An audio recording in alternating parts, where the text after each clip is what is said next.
তো সাধুবাদ কেন দেবেন? সাধুবাদ দিলে কি পুণ্য হয়?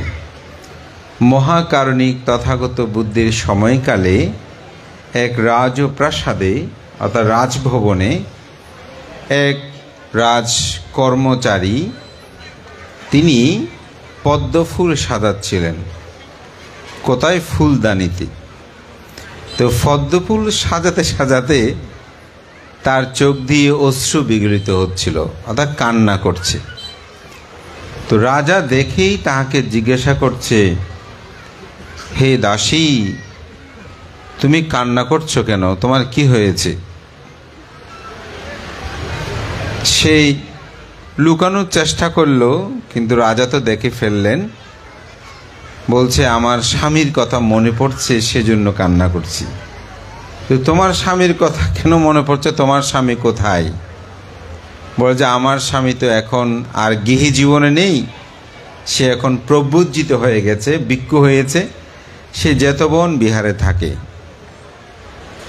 তো তুমি এখন কেন কান্না করছো? সে তো প্রবুজে নিয়েছে অনেক আগে, কিন্তু আজ হঠাৎ কেন তুমি কান্না করছো? বলছে, আমার স্বামী যখন কথা বলতো তখন তার মুখ দিয়ে পদ্মফুলের সুগন্ধি বের হতো। এখন আমি পদ্মফুলগুলো যখন ফুলদানিতে সাজাচ্ছি, ঠিক সেই সুগন্ধিটা আমার স্বামীর কথাটা মনে পড়ে গেল। বলছে, তোমার স্বামী কোথায় থাকে?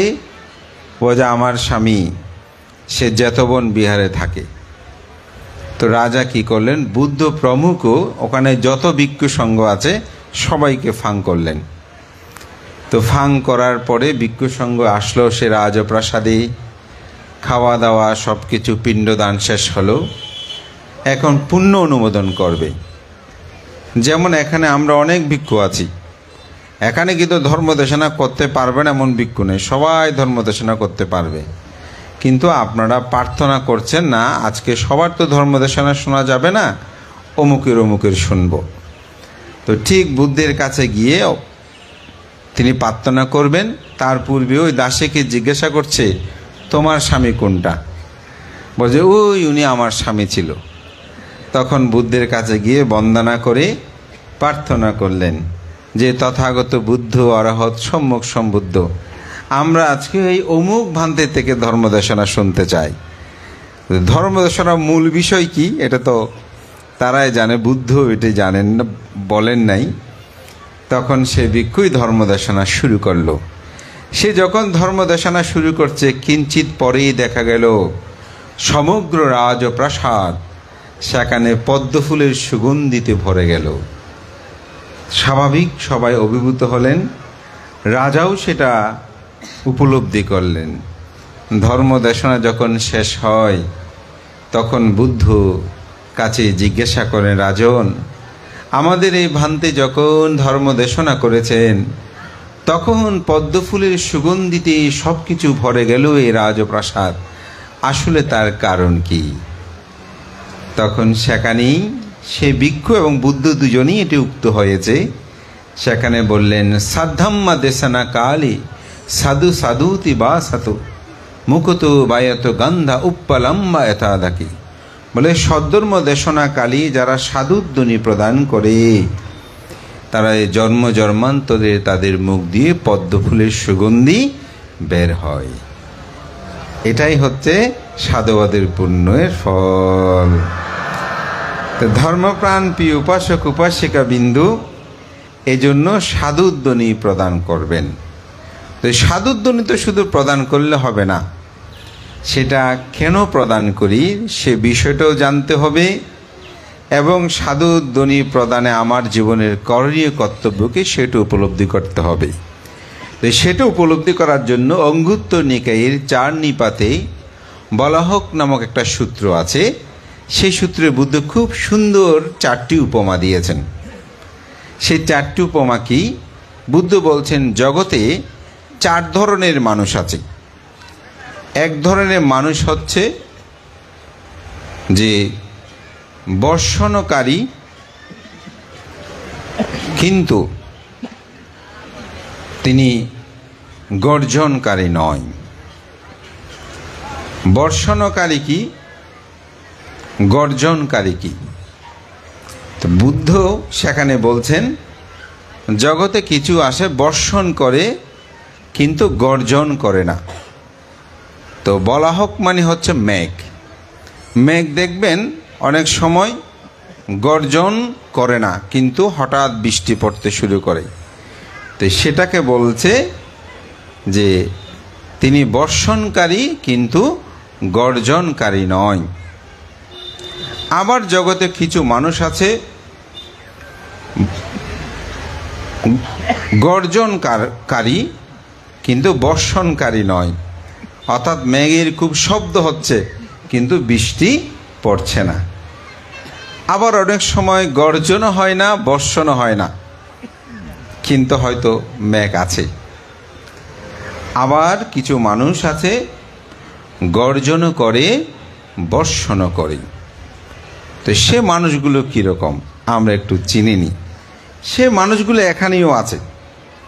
আমি যখন বর্ণনা দেব তখন তাদেরকে না চিনে আপনারা নিজেদেরকে চিনবেন আমি কেমন। তো অনেক সময় বলবেন অমুক এরকম না, অমুককে না দেখে আপনি আপনাকে নিজে চিনে নেবেন যে আমি কেমন। তো সেজন্যই প্রথমে বলি কিছু মানুষ আছে গর্জন করে কিন্তু বর্ষণ করে না। আমি এটা করব সেটা করব অমুক করব সমুক করব, বিহারে এসে একদম বন্দনা করবেই ইতি বিশু ভাগাবা আরাহাং সাম্মা সম্বুদ্ধ বিজ্ঞাচানা এরকম বন্দনাদি কর্ম সম্পাদন করে আমি 10 কোষ 20 কোষ 30 কোষ ভাবনা করেছি এরকম গর্জন করে বক্তৃতে উঠে লম্বা লম্বা কথা বলবে, কিন্তু সে ধর্ম সে পালন করে না, সেগুলো সে প্রতিপালন করে না, কথা দিয়ে কথা রাখে না। এরকম অনেক মানুষ আছে না? আছে। ধর্ম করে এটা দেখাবে ওই গর্জন করতেছে কিন্তু প্রতিপালন নাই। প্রতিপালন কি? দুঃখ আছে, দুঃখের কারণ আছে, দুঃখ নিরুত আছে, দুঃখ নিরুতের উপায় এটি প্রকৃষ্ট রূপে জানে না। তাকে বলা হয় গর্জনকারী কিন্তু বর্ষণকারী নয়। অর্থাৎ মেঘে গর্জন দিয়েছে, যদি বৃষ্টি না পড়ে আপনি হাল চাষ করতে পারবেন? তাহলে মেঘের গর্জন হবে। অর্থাৎ আপনি মুখে বলতেছেন সাধু সাধু, কিন্তু অন্তরে সাধুর মূল বিষয়টা আপনার মধ্যে বিদ্যমান নাই। তাহলে ওই যে গর্জন করেছেন কিন্তু বর্ষণ করতে পারেন নাই, অন্তরে বুদ্ধির কথাটা ধারণ করতে পারেন নাই। তো সেরকম মানুষ জগতে আছে। খেয়ে আছে অমুক সেটা বলবেন না, নিজে কেমন সেটা উপলব্ধি করেন। অনেক মানুষ আছেন আমি এটা করেছি সেটা করেছি এমন করব তেমন করব, কিন্তু আসলে তিনি সেটা করেন নাই।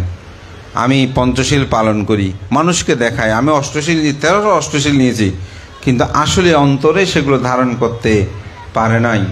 তাহলে তিনি গর্জন করেছে ওকাশা বন্দামে বানতে বলে চিৎকার করে করে অষ্টশীল নিয়েছে না, কিন্তু পালন তো ঠিক মতো করল না। তাহলে কি করছেন? গর্জন করেছেন কিন্তু বর্ষণ করতে পারে নাই। আবার জগতে কিছু মানুষ আছে তিনি বর্ষণ করে কিন্তু গর্জন করে না। একদম নীরবে নীরবে ধ্যান করবে, নীরবে শীল পালন করবে, নীরবে ভাবনা করবে, কিন্তু কাউকে এগুলো প্রকাশ করতে চাইবে না। অনেক মানুষ আছে নীরবে দান করে, কাউকে প্রকাশ করতে চায় না, না আমার অত কিছু দরকার নাই, এরকম করে।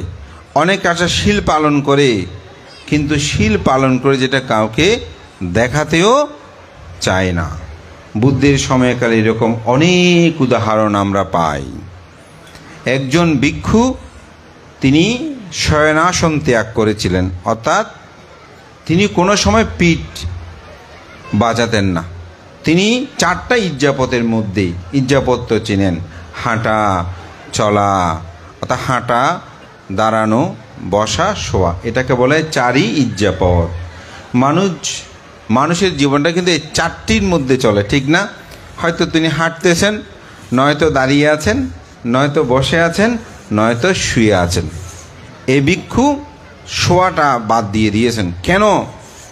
তিনি মনে করতেন জীবনে কতবার শুয়েছি, এই শুয়েই তো জীবন চলে যাবে না। তো তিনি ঘুমালেও ধ্যান করতে করতে বসা অবস্থায় ঘুমাতেন। এরকম ভিক্ষু কি আছে? আছে, এখনো আছে।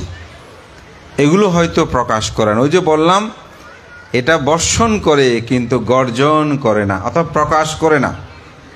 আমার বিহারে একবার সাথে পাট্টান সূত্র পাঠ হচ্ছে, তো মহাসাথী পাট্টান না পাট্টান সূত্র পাঠ হচ্ছে 10 দিন ব্যাপী মনে হয়। তো ওখানে একটা সামনে থালা দেওয়া থাকে, অনেকে সূত্র শুনে যাওয়ার সময় ওখানে কিছু দক্ষিণা দেয়। তো এটা রক্ষণাবেক্ষণ বা গণনা করার জন্য একজনের দায়িত্ব আছে। তো সেই দেখি একদিন ওখানে সেগুলো ঠিকঠাক করার সময় একটা টাকার বান্ডিং পেল। ওটা অনেকটা ধূপকাঠি জ্বালানোর পর বোধহয় প্যাকেটটা ছিল, ওটা দিয়ে বেঁধে অনেকটা দিয়ে দিয়েছে। তো সেটা দেখেই গনে অবাক হয়ে গেল, দেখি আমার কাছে আসছে, বলে যে ভান্তি, এখানে তো অনেক টাকা একজনে দিয়ে গেছে। অনেক বলতে 12,000 কত টাকা হবে। তো সাধারণত পাঠান পাঠের সময় কেউ 100-200 টাকার বেশি দিলে আমাদের কর্তৃপক্ষের ওখানে গিয়ে 500 টাকা দিলে একটা এন্ট্রি করে দিয়ে দেয়। এরকম থালার মধ্যে এত টাকা কেউ আসলে দেয় না। তো ভান্তি এটা খেয়ে দিয়ে গেল। তা আমি বললাম, এখানে যত দাতা আছে এই দাতাটাই হচ্ছে একজন অন্যতম শ্রেষ্ঠ দাতা। এটা গর্জন করে নাই, কিন্তু বর্ষণ করে দিয়ে গেছে, অর্থাৎ নীরবে করে গেছে। এরকম কিছু মানুষের নীরবে করে সমাজ সধর্মের জন্য, কিন্তু কোনরূপ প্রচার প্রসার করে না, গর্জন করে না, কিন্তু নীরবে কি করে? বর্ষণ করে। অনেক মানুষের নীরবে ধর্ম পালন করে। তো এই ভিক্ষু, যে ভিক্ষুটার কথা বললাম, তিনি নীরবেই শীল পালন করত, ধূতঙ্গ পালন করত। এটাও কিন্তু ধূতঙ্গ, শয়ন আসন ত্যাগ করা। 13 প্রকার ধূতঙ্গের মধ্যে কিন্তু একটা ধূতঙ্গ। এখন তো ধূতঙ্গ প্রকাশ, ধূতঙ্গ করে যে এটা আরও বেশি প্রকাশ করতে চাই। সেদিন অনেক দিন আগে আমি আর আমার ছোট ভিক্ষু সব ফাঁকে যাচ্ছি, দেখে আমার বিহার থেকে বের হয়ে একটা ব্যানার দিয়েছে। তো ওখানে লেখা আছে, কঠিন মহাদূতঙ্গধারী অমুক ভিক্ষু। এখন আমার ভিক্ষু আমাকে প্রশ্ন করতেছে, বানতে কঠিন মহাদূতঙ্গধারী এই শব্দ তো কোনোদিন পাইনি।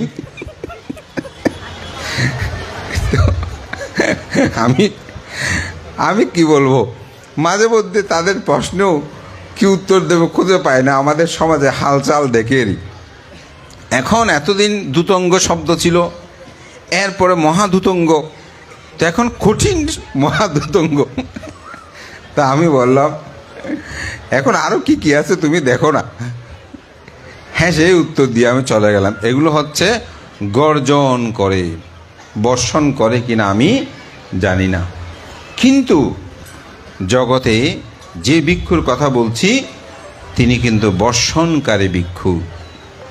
তো তিনি এরকম না শুয়ে দীর্ঘ বহু বছর তিনি অতিবাহিত করেছেন, কিন্তু তার পাশে যে ভিক্ষু থাকতো সেও জানতো না যে এই ভিক্ষুটা শয়নাসন করে না, একটা ইজ্জাপদ সে ত্যাগ করেছে, সেরকম ধূতঙ্গ পালন করে। তখন একদিন সে লক্ষ্য করলো যে না, রাত্রে তিনি ঘুমান না। আপনারা জামিজুরি সুমনাচার বিদর্শনারামের নাম শুনেছেন। এটা চন্দনাইশে আপনার দোহাজারি ঠিক পূর্ব দিকে অবস্থিত। এখানে প্রথম বাংলাদেশে আমার জানা মতে প্রথম ভাবনা কেন্দ্র প্রতিষ্ঠিত হয়। সেখানে একজন ভিক্ষু থাকতেন, তার নাম ছিল শিলরত্ন মহস্তবী। উনি দীর্ঘ সময় সেখানে অবস্থান করেছেন। ওই গ্রামে একটু ধন্দ হওয়াতে উনি চলে গেছেন ওখান থেকে। এবং উনি বাংলা অভিধানের, পালি অভিধানের একটা বই তিনি লিখেছেন, যেটা বাংলা একাডেমি থেকে প্রকাশিত হয়েছে। এই সদ্যীয় ভ্রান্ত কিন্তু শয়নাসন ত্যাগ করেছেন আজীবন, এবং সেটা আমাদের অনেক ভিক্ষু দেখেছেন। তো ঠিক অনুরূপভাবে এই ভিক্ষুটা সেরকম ছিল। তখন পাশে ওনার যে স্ববিহারী ভিক্ষু ছিল, সে বলছে, বন্ধু আবুসু, আয়ুষ্মান, তুমি কি শয়নাসন ত্যাগ করেছো? অর্থাৎ তুমি কি শুয়ে থাকো না? সে বন্ধুকে না দেখানোর জন্য সে মুহূর্তে সে কোনো উত্তর না দিয়ে সে শুয়ে পড়ল। অর্থাৎ আমি যে শীলটা পালন করি এটা দেখানোর জন্য নয়, আমি বিমুক্তি লাভের জন্য। এই জন্যই জগতে কিছু মানুষ আছে যারা বর্ষণ করে কিন্তু গর্জন করে না। আর জগতে কিছু আরেক ধরনের মানুষ আছে, বর্ষণও করে না, গর্জনও করে না, ধর্মও শোনে না, পালনও করে না। এগুলোর জগতের কোনো ধার নাই। কান দুটাতে সেই না শোনার মতো ব্যবস্থাপনা নিয়ে চলে, তার মতো তার জীবন চলে। কোনো ধর্ম চিনে না, সমাজ চিনে না, জাতি চিনে না, গোত্র চিনে না, মা বাবা ভাই বোন দায়িত্ব কর্তব্য কোনো কিছু প্রতিপালন করে না, তার মতো তার জীবন চলে। এটাকে গরু ছাগলের মতো জীবনের মানুষ হলেও এই ধরনের কিছু গরু ছাগলের মতো মানুষ আছে। হ্যাঁ, ওদের খায় আর জীবন চলা, এটাই হচ্ছে জীবন। যেমন পশু পাখির কোনো বিশেষ দায়িত্ব আছে নাই, আমরা তাদেরকে দায়িত্ব দিই। যে গরুগুলোকে দায়িত্ব আছে, আমরা দায়িত্ব দিই তাদেরকে, ঠিক না? কিন্তু পশু পাখির আসলে নিজস্ব কোনো দায়িত্ব নাই, কিন্তু মানুষের অনেকগুলো দায়িত্ব কর্তব্য আছে। তো ওই মানুষ হলেও তারা মানুষগুলো হচ্ছে গরু ছাগলের মতো। তো এই ধরনের জগতে কিছু মানুষ আছে। আরেকটা মানুষ আছে, গর্জনও করে, বর্ষণও করে, অর্থাৎ কথাও দেয়, কথাও রক্ষা করে। আজকে আমাদের একজন অতিথি আসছে না, তিনি কথা দিয়েছেন, কথাও রেখেছেন, টাকা দিয়ে গেলেন না, ঠিক না? তো কিছু মানুষের সাথে সাধুবাদও দেব, ঠিক, কিন্তু সাধুবাদের ভিতরে কি সেটাও আমরা জানব, প্রতিপালন করব। অর্থাৎ ধর্ম কি সেটা শুনব, ধর্ম কি সেটা শুনব, সেটা জানব, সেটা আচরণ করব, তারপর সেটা নিজেদের জীবনে প্রতিপালন করে তার বিমুক্তি রস আমি পান করব। সেটাই হবে কি গর্জন করা, বৎসন করা। তো বুদ্ধ আমাদেরকে সেই শিক্ষাটাই দিয়েছেন, আমরা যেন গর্জনও করি, বৎসনও করি। যদি কোনো কারণে গর্জন করতে নাও ইচ্ছে হয়, তবে বর্ষণটা করবেন, অর্থাৎ ভিতরে ভিতরে হলেও ধর্মটা পালন করবেন। তবে প্রকৃত জন যিনি একেবারে উত্তম, তিনি গর্জনও করবেন, বৎসনও করবেন। যেমন অনেক মানুষ সাথে পঞ্চশীল নেওয়ার সময় মনে মনে নাকি বলে, অর্থাৎ মুখে বলে না, মনে মনে বলে। তো তিনি কি পুণ্য পরিপূর্ণ লাভ করবে? না। কারণ বন্দনা 3 প্রকার। কয় প্রকার বন্দনা? 3 প্রকার। শুনেছেন কখনো? আমি শুনেছি ভিক্ষু হওয়ার বহুদিন পর। এটা অঙ্গুত্তর নিকের 3 নিপাতে আছে। বন্দনা হচ্ছে 3 প্রকার। কীরকম 3 প্রকার? কায়ুর ধারে বন্দনা, বাক্যের ধারে বন্দনা, মনির ধারে বন্দনা। দেখেন বন্দনা 3 প্রকার। কেমন করে হয়? আপনারা করেন? করেন তো। কিভাবে করেন একটু বলি। বুদ্ধ একটা খুব সুন্দর উদাহরণ দিয়েছেন। হে ভিক্ষুগণ, হে উপাসক উপাসিকাগণ, যদি তোমার সম্মুখে কোনো সাধু সৎপুরুষ উপস্থিতি হয়, অর্থাৎ কোনো যদি ভিক্ষু উপস্থিত হয়, সাধু সৎপুরুষ অর্থাৎ অরহৎ কোনো ভিক্ষু উপস্থিত হয়, তাহলে তোমার সাধ্য মতে তুমি তাকে দান করিও। অর্থাৎ আপনার যেরকম সাধ্য আছে সে অনুসারে আপনি কি করবেন? দান করবেন। বোঝে দান করার যদি কোনো কিছু না থাকে, অর্থাৎ আপনার কাছে কোনো দ্রব্য নয়, দান করার মতো সবসময় যে জিনিসপত্র থাকবে, টাকা পয়সা থাকবে, কোনো তো কথা নাই। বোঝে তুমি তাকে লুটিয়ে পড়ে বন্দনা করিও। বোঝে লুটিয়ে পড়ে যদি বন্দনা করার সুযোগ না থাকে, তাহলে হাত জোর করে বন্দনা করিও। বলছে হাত জোর করা যদি বন্দনা করার সুযোগ না থাকে, হাতে কোনো জিনিসপত্র থাকে, বলে তাহলে তুমি বন্ধনা ভান্তে বা বন্ধনা বুদ্ধ বলে, ধর্ম বলে, সঙ্গ বলে তুমি বন্দনা করিও। ও হাতে জিনিস আছে সেজন্য। বলতে সেটা বলার যদি সুযোগ না থাকে, মুখ বন্ধ থাকে, তাহলে প্রসন্ন চিত্তে মনে মনেই তাকে বন্দনা করিও। আমি বলি তাতেও তোমার পুণ্য হবে। তাহলে কয়ভাবে করা যায়? 3 ভাগে। তো আপনি যখন শিলা গ্রহণ করছেন, বুদ্ধ বন্দনা করছেন, মুখটা যদি বন্ধ থাকে, একটা বন্ধ থাকলো না, আপনি মনের ধারে এবং কায়ুর ধারে হয়তো করলেন, কিন্তু বাক্যধারে আপনার বন্দনাটা হয়নি। সেজন্য গর্জনও করতে হয়। গর্জন করলে কি হয়? চিত্তের একাগ্রতা থাকে, এটা একাগ্রতা থাকে। এই জন্য গর্জনও করা, বৎসনও করা। তো বর্ষণটা একটু গভীর কথা। বর্ষণটা কি? বুদ্ধ বলছেন দুঃখ আছে, দুঃখের কারণ আছে, দুঃখ নিরুত আছে, দুঃখ নির্দেহের উপায় আছে। এটাকে প্রকৃষ্ট রূপে জানা। এই প্রকৃষ্ট রূপে জানাটা হচ্ছে কি? প্রকৃত জানা। তাহলে দুঃখ কি? জন্ম দুঃখ, জরা দুঃখ, ব্যাধি দুঃখ, মরণ দুঃখ, অপ্রিয় সংযোগ দুঃখ, প্রিয় বিয়োগ দুঃখ, যাহা চায় তাহা না পাওয়া দুঃখ, সংক্ষেপে পঞ্চ উপাদান স্কন্দ দুঃখ। এই দুঃখগুলো আমাদের আপনাদের সবার আছে? আছে। এটা কি হিন্দুদের আছে? আছে। বৌদ্ধ যারা বলছে তাদেরও আছে, মুসলিম যারা বলছে তাদেরও আছে। তাদের জরা দুঃখ না বুড়ো হচ্ছে না, মুসলিম বলে সে বুড়ো হবে না, মুসলিম বলে কি তার রোগ হয় না, মুসলিম বলে কি তিনি মৃত্যুবরণ করবে না। হিন্দু, বুদ্ধ, খ্রিস্টান যাহাই বলেন জগতে, এক কথায় ধর্ম বিচার যদিও না করে মানুষ বিচার করি, জগতে সকল মানুষের কাছে এই দুঃখগুলো আছে। এই জন্য বুদ্ধের ধর্ম আমরাই আবদ্ধ করে ফেলেছি যে বুদ্ধ, কিন্তু 2500 বছর আগে বুদ্ধ নিজেকে বলে নাই যে যারা অমুকরাই শুধু বুদ্ধ। সেজন্য বুদ্ধের পৃথিবীর একটু অন্যতম শ্রেষ্ঠ বাণী, জগতের সকল প্রাণী সুখী হোক। বুদ্ধ ধর্ম কোথায় আপনারা দেখেছেন আমার বৌদ্ধগণ সুখী হোক বুদ্ধ এই কথা বলতে? বুদ্ধ কি বলেছেন? জগতের সকল প্রাণী সুখী, শুধু মানুষ না, যাহা প্রাণী আছে সে প্রাণীগুলিও কিন্তু সুখী হোক, এমন কথা জগতে বুদ্ধ বলেছেন। তো সুতরাং দুঃখ নির্বাচন করতেও বুদ্ধ বলেছেন এই জগতের সকল মানুষের কাছে এই দুঃখগুলো আছে। এই দুঃখের কারণ কি? এই দুঃখের কারণ হচ্ছে তৃষ্ণা। এই দুঃখের কারণ কি? তৃষ্ণা। তৃষ্ণা কি জানেন? আমার খিদা লেগেছে, এখন ভাত খেতে হবে, এটা কি তৃষ্ণা? এটা কি তৃষ্ণা? ওহ, আমাদের উপাসকরা তো অনেক বুঝেন না, এটা তৃষ্ণা নয়।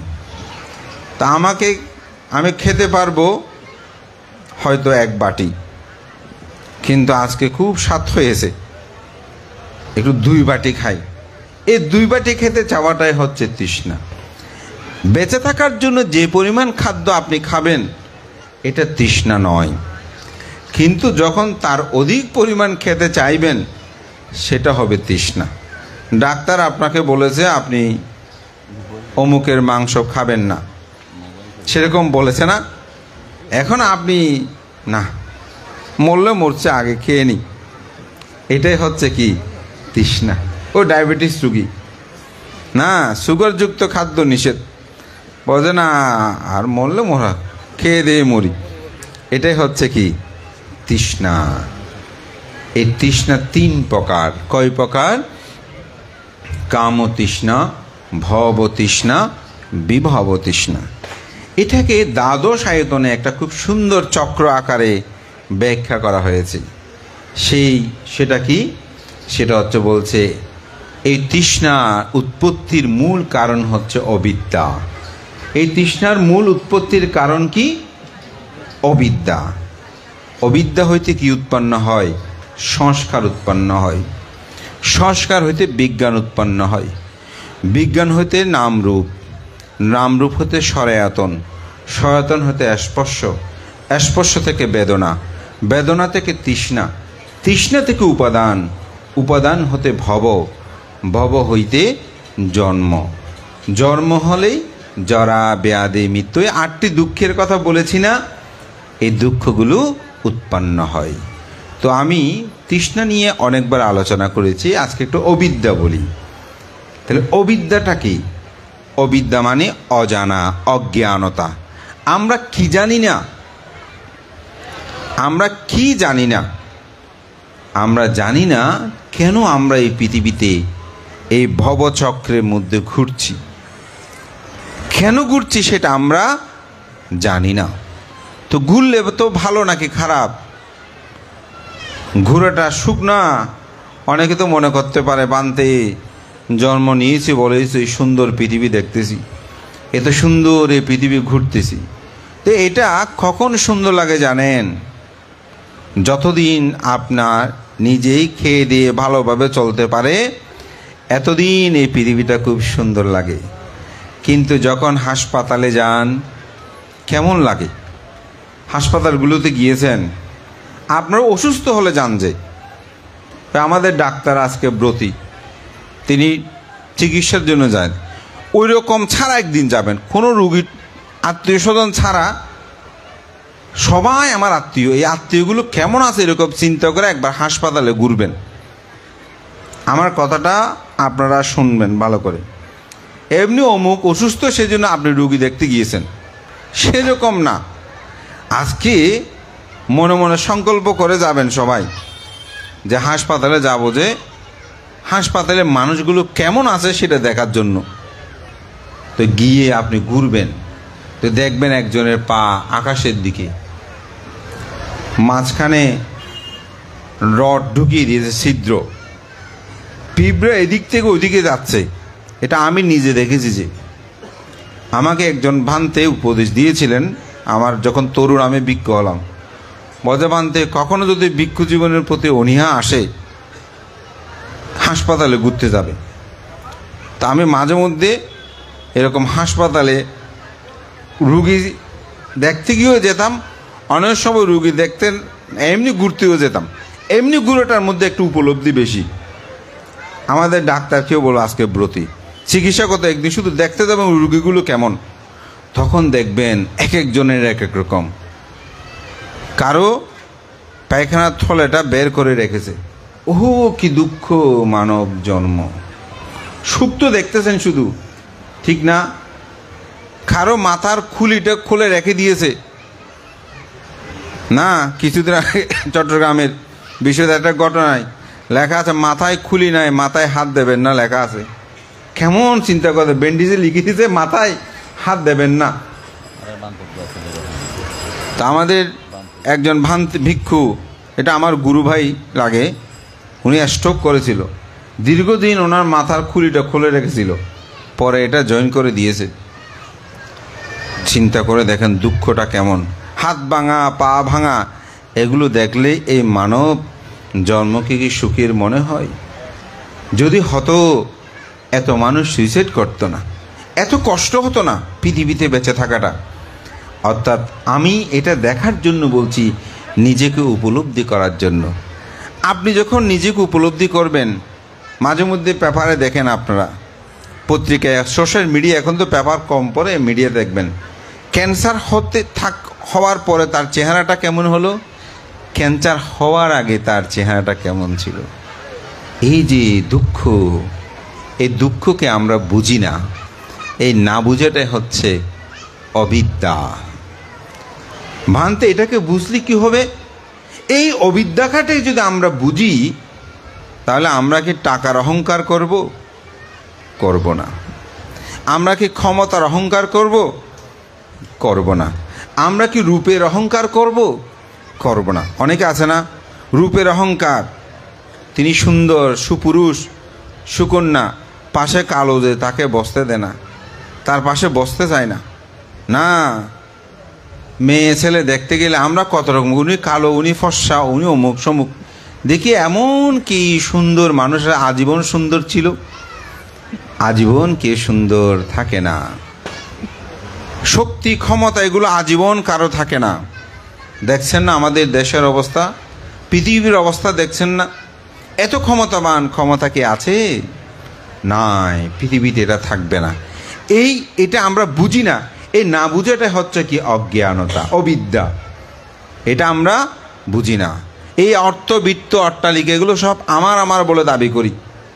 কেউ একটু ব্যতিক্রম করলে আমরা কেমন করি। ভাইয়ে বলেন 2 ইঞ্চি জায়গা, বেশি না, 2 হাত জায়গা, 1 হাত জায়গা, এগুলো পাইয়ে পাইয়ে মামলা মোকদ্দমা করতে করতে কক্সবাজার কোর্ট, টাকা 2 ভাইয়ের শেষ। হচ্ছে না এরকম? আছে না অসংখ্য জন? কিন্তু যদি একটু ভাবি জ্ঞান আনি, এক হাত জায়গা কি হয়তো সে আমার ভাই নিয়েছে, যে অসুবিধা কি? আমার দেশনে আমি এরকম একটা উদাহরণ অনেকবার দিয়েছি।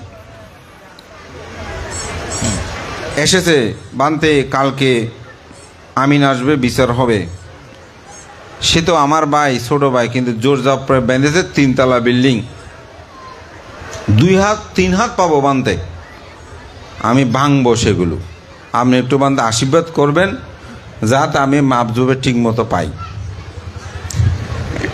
তো বানতে বলছে উপাসক, আশীর্বাদ করছি, কিন্তু যদি কোনো ক্রণে আপনার ভাইয়ের 2 হাত 1 হাত জায়গাও পান, এই 3 তলা বিল্ডিং ভাঙেন না।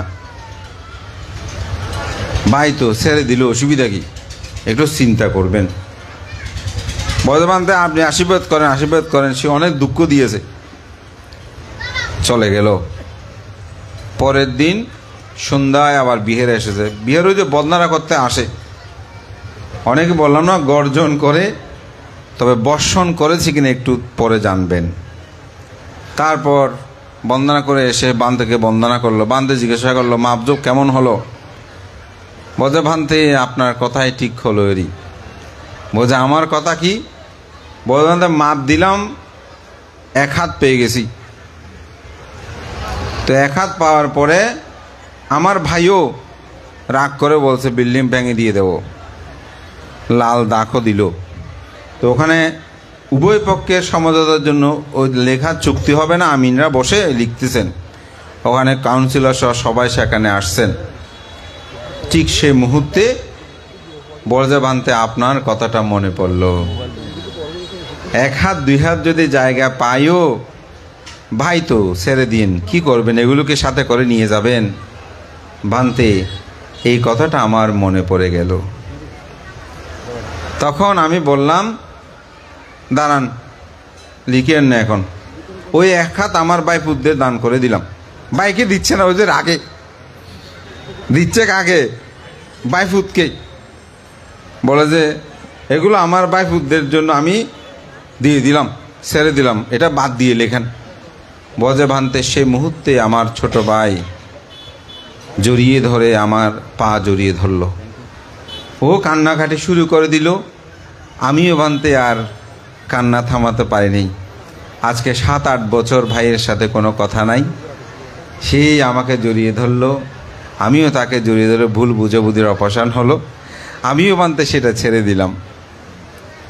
এটাই হচ্ছে জ্ঞান, এটাই হচ্ছে অবিদ্যা ধ্বংস।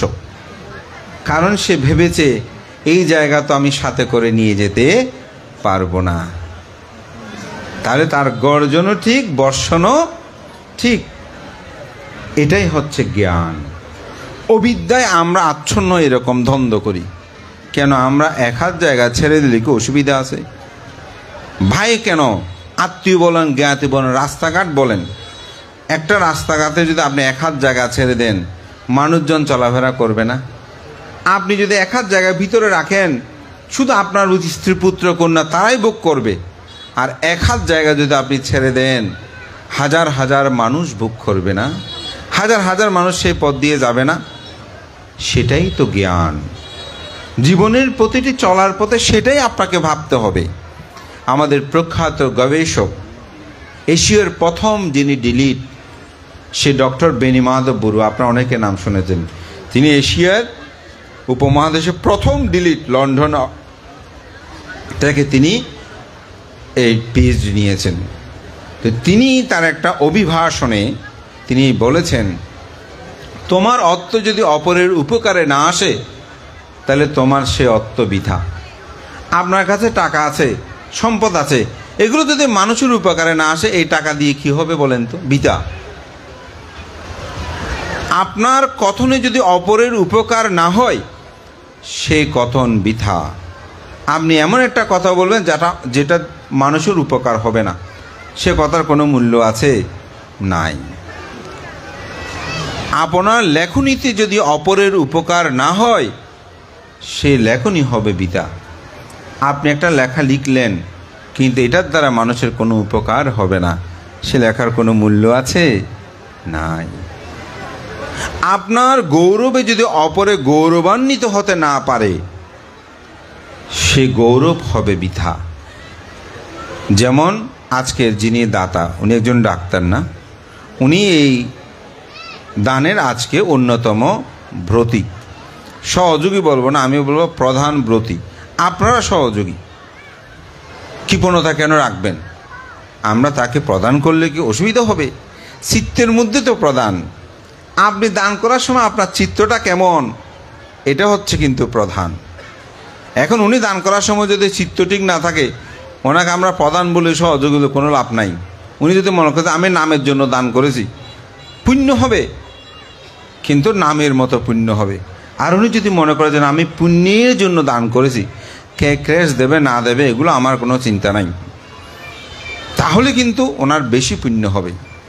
তো তিনি দান করেছেন, কিন্তু তার পিতা বলছে ভান্তে আজকে যিনি দান করছেন উনি আমার মেয়ে, তো তাহলে মেয়ের গৌরবে তিনি গৌরবান্বিত হলেন। যদি এই মেয়ে বিপদগামী হতো, অন্ধকার পথে যেত, নিজের ধর্ম ত্যাগ করত, বাবা এই মেয়ের পরিচয় দিতেন? তাহলে তার গৌরবে কি তিনি গৌরবান্বিত হতে পারতেন? পারতেন না। সুতরাং মনে করবেন, আমার গৌরবে যদি আমার পিতামাতা গৌরবান্বিত হতে পারে, সেই গৌরবে হচ্ছে আমাদের জীবনের সবচেয়ে অন্যতম গৌরব। তো কেন আমরা এগুলো বুঝি না? আমি যে কথাগুলো বলছি এটা হচ্ছে অবিদ্যা। এই অবিদ্যায় আমাদেরকে আচ্ছন্ন করে। অবিদ্যার কারণে আমি যে দুঃখ পাচ্ছি এটাকে আমি উপলব্ধি করতে পারি না, ব্যথা পেলেও ব্যথা কি সেটা বুঝতে পারি না। চারাক বাতি তো এখন আর নেই, সবাই শহর হয়ে গেছি। তা আপনারা যারা এখানে বয়োজ্যেষ্ঠ আছেন, আপনারা দেখবেন যে আগেকার সময়ে চারাক বাতি দিত, অর্থাৎ সন্ধ্যাকালীন সময়। তো বর্ষাকালে সাধারণত চারাক বাতিগুলো দিলে কিছু পোকা উড়ে এসে পড়ে। তো এটা আমাদের অনেক পণ্ডিত বলেন, পোকা নাকি মনে করে এটা খুব সুন্দর, ওই সুন্দর মনে করে সেখানে লাভ দেয়, পড়তে আগুনের ছ্যাঁকা গিয়ে এসে মরে যায়, আমার অন্যগুলো সেখানে লাভ দিতে থাকে। ঠিক অবিদ্যাটা হচ্ছে সেরকম। এই জগৎ সংসারটা দুঃখ, কিন্তু মনে করি যে এখানে সুখ। এখানে কি সুখ আছে আমাকে বলেন তো? যা সুখ আছে সমস্ত সুখে হচ্ছে শিশির বিন্দুর মতো। রাত্রে কুয়াশা পড়ে, যখনই সকালে সূর্য উদিত হয়, সেই শিশির বিন্দুটা আর থাকে না। কচু পাতায় যখন বৃষ্টি পড়ে, তখন কচু পাতায় পানি থাকে না একটু একটু, যখন একটু বাতাস আসে তখন সেগুলো পড়ে যায়। আমাদের সুখগুলো হচ্ছে একেবারে সেরকম। একটা শিক্ষার্থীদের নিয়ে বলি, পরীক্ষা দেবে, বানতে একটু আশীর্বাদ করবেন, আমার ছেলে যেন, আমার মেয়ে যেন পরীক্ষায় ভালো পাশ করে। সাধু সাধু আশীর্বাদ। পরীক্ষা দিল, পাশ করছে, খুশি। কি উপাসিকা উপাসক, বানতে আপনার জন্য মিষ্টি নিয়ে আসছে, আমার ছেলে গোল্ডেন এ প্লাস পেয়েছে। ও সাধু সাধু সাধু, একদম খুশি, কি আনন্দ। বানতে আপনি আছেন তো? হ্যাঁ আছে। বানতে একটু বুদ্ধ বন্দনা করে আসি। বন্দনা করে আসছে, এসে মিষ্টি গুছিয়ে দিল। বানতে আমার ছেলেকে আশীর্বাদ করবেন, খুব কষ্ট করেছে, আমরাও খুব খুশি হয়েছি। ভান্তে আর একটু আশীর্বাদ করবেন যেন চিটাং কলেজে টিকি। এখানে কোনটা সেরা কলেজ আছে তো জানি না, প্রথমে বান্দরবান কলেজ না, কক্সবাজার কলেজ মনে হয় না ভান্তে। তো আপনারাও প্রার্থনা করবেন কি, ভান্তে একটু কক্সবাজার কলেজে টিকি।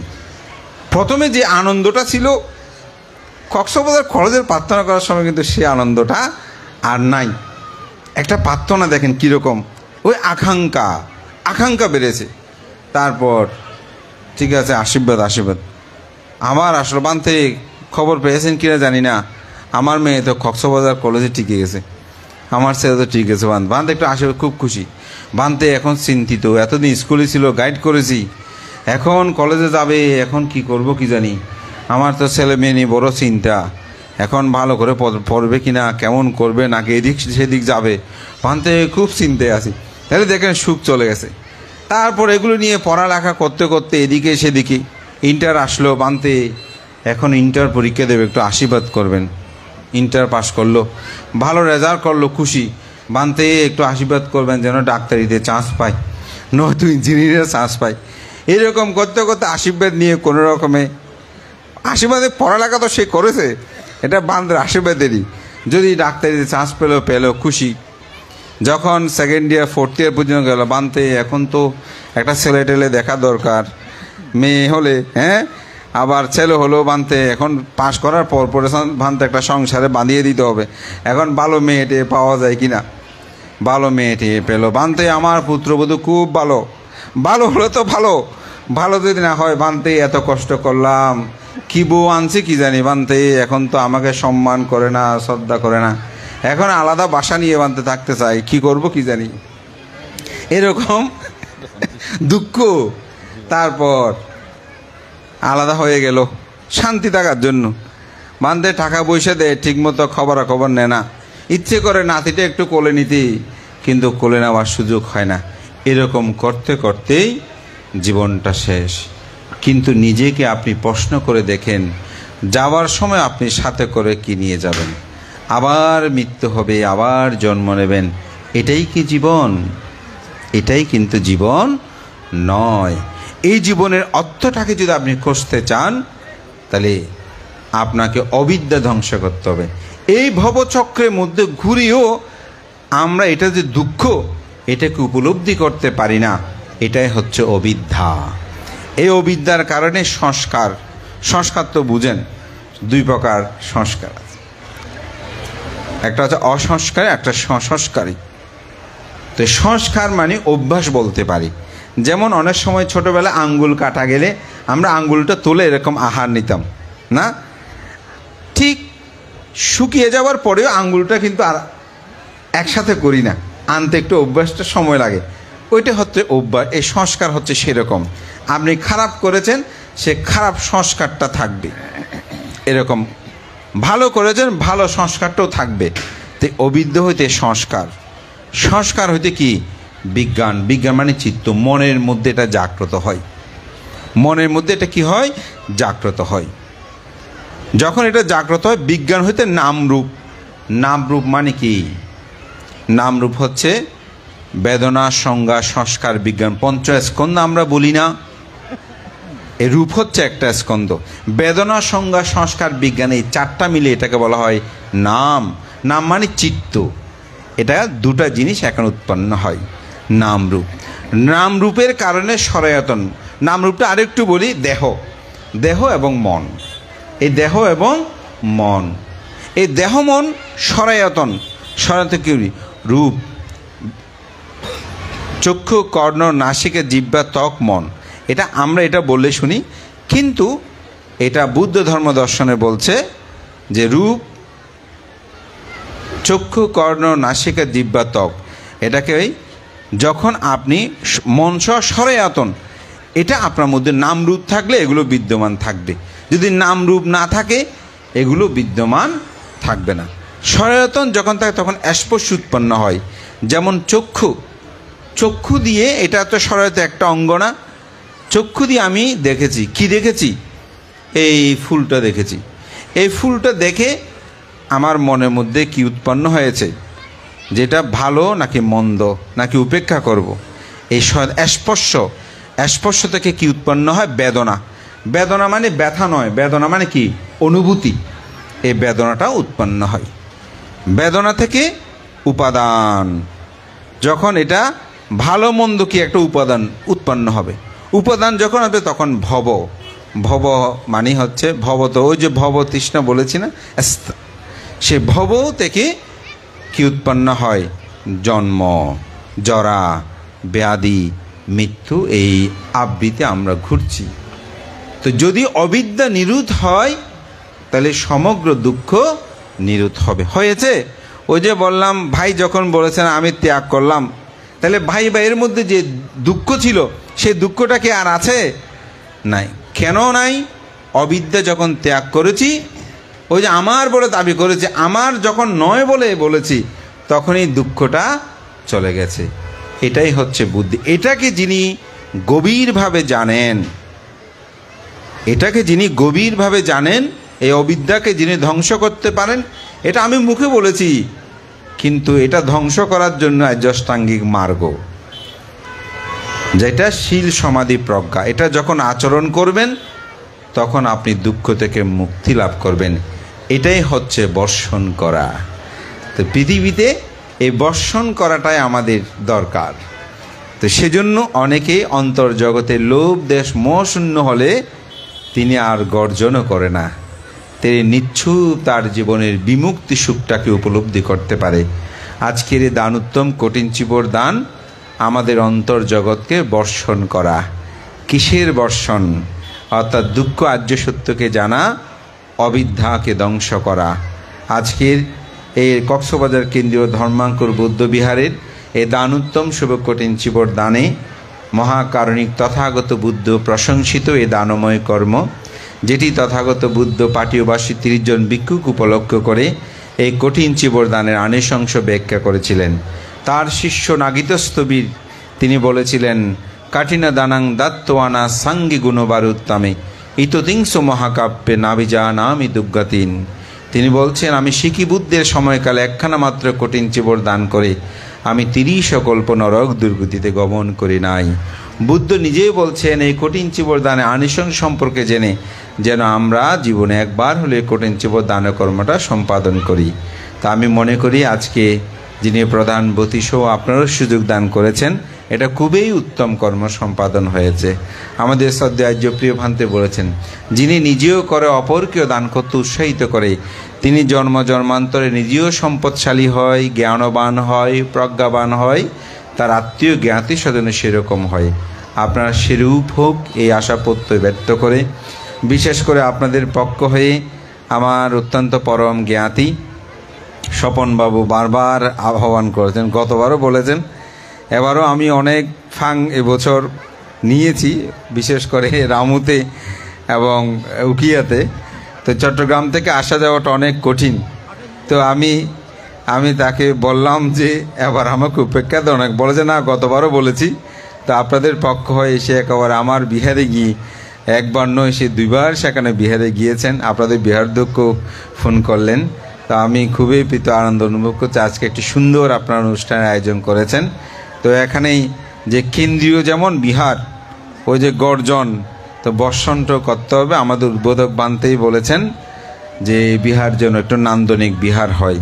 তো তিনি খুব সুন্দর কথা বলেছেন। আপনাদের পাশে একদম বার্মা, তো বার্মার মধ্যে বাড়িঘরগুলো সব ভাঙাচোরা, কিন্তু বিহারগুলো দেখবেন খুব সুন্দর। তা আমরা অত্যন্ত দুর্ভাগ্য, আমাদের বাড়িগুলো খুব সুন্দর কিন্তু বিহারগুলো ঠিক নাই। তা আমি মনে করি এটা পবিত্র স্থান। মানুষ মনে শত দুঃখ পেলে বিহারে এসে মনের দুঃখটা বর্জন করে। আপনি যেমন বলবেন, মনটা খারাপ হলে বিহারে এসে দেখবেন মনটা কিছুটা হলেও ভালো হয়। তো যেখানে ভালো হওয়ার জায়গা সেখানে পরিবেশটাও সেরকম ভালো হতে হবে। তা আমি মনে করি অমুক করবে সমুক করবে সেরকম না। আমার পুণ্য আমি অর্জন করব, আমি দান করেছি আমি পুণ্য লাভ করব, এই চেতনা করে কে দেবে না দেবে সেটা না। আজকে দেখেন একজন অতিথি তিনি এখানে এসেই এরূপভাবে দান করলো, এটা যৎসামান্য কথা নয়। তো তিনি কি লাভ পুণ্য লাভ করবে না? অবশ্যই লাভ করবে। আমাকে একবার একজনের প্রশ্ন করেছে, বলে যে বান্তে, আমরা বুদ্ধ তো দানের কথা বলেছেন, কিন্তু আমরা দেখি যে মুসলিমরা তো আমাদের চেয়ে অনেক বেশি ধনী, কারণ কি? কথাটা আসে তো প্রশ্নে। তো আমি বললাম, প্যারাসিটামল, নাফা এই ওষুধগুলোর জন্য কোনো মুসলিমে খেলে ভালো হবে, বড়ুয়া খেলে ভালো হবে না, হিন্দু খেলে বা এরকম কোনো কিছু আছে? বলে যে না বানতে, যদি রোগের সাথে ওষুধটা ঠিক মতো হয়, সে মুসলিম হোক বড়ু হোক, তিনি ভালো হয়ে যাবেন। আমি বললাম, বুদ্ধ জগতে বলেছেন যিনি দান করবেন তিনি সম্পদ লাভ করবেন, সেটা মুসলিম হোক হিন্দু হোক বুদ্ধ হোক। তোনারা যেভাবে জাকাত দান করে আপনি করেন। আমাদের চট্টগ্রাম শহরে আমি মাঝে মধ্যে যে কুটিপতি যারা, আমাদের একজন বুড়ো কর্মকর্তা বলতে পারতে, আমি অমুক কোম্পানির এই বছর 2 কোটি টাকা আমি দান করেছি। আমি অবাক হয়ে গেছি। তাহলে এগুলো দান হয় নাই? হয়েছে। তো সে দান করেছে না, লক্ষ লক্ষ শাড়ি দান করে, অমুক দান করে। আমার ওখানে আবার ঈদ উপলক্ষে আপনার একটা ব্যাংকের, ওনারা এনসিসি ব্যাংকের, আমাদের সালাম সাহেব উনি মারা গেছেন, উনি ওটার ডিরেক্টর ছিলেন, প্রয়াত হয়েছেন। আমার বিহারের পাশে ওনার বিশাল জায়গা আছে। তো দেখলাম যে আমার জন্য 25টা না কয়টা তিনি সাহায্য পাঠালেন এগুলো দেওয়ার জন্য। একটাতে কমপক্ষে 4-5 হাজার টাকার উপরে জিনিস হবে। তো তিনি যে দান করেছে, দান পাবে না? পাবে। আপনি শীল পালন করেন, আপনি পরিবারে শান্তি পাবেন, কিন্তু শীল পালন না করলে মারামারিগুলো দুঃখ পাবেন। ভাবনা করবেন, পরিবারটা একেবারে শান্ত শিষ্ট হবে। বুদ্ধের ধর্ম এটা পৃথিবীতে যিনিই করবেন তিনিই সেটা লাভ করবেন। শ্রদ্ধেয় সভাপতি প্রমুখ সঙ্গের প্রতি বন্দনা জানিয়ে আপনাদের মধ্যে সেই প্রজ্ঞা জ্ঞান উৎপন্ন হোক। আপনারা যারা আহ্বান করে দেন সবার মঙ্গল সুখ কামনা করে আমার নাতি দীর্ঘ ধর্মকথা এখানে শেষ করছি। জগতের সকল প্রাণী সুখী হোক।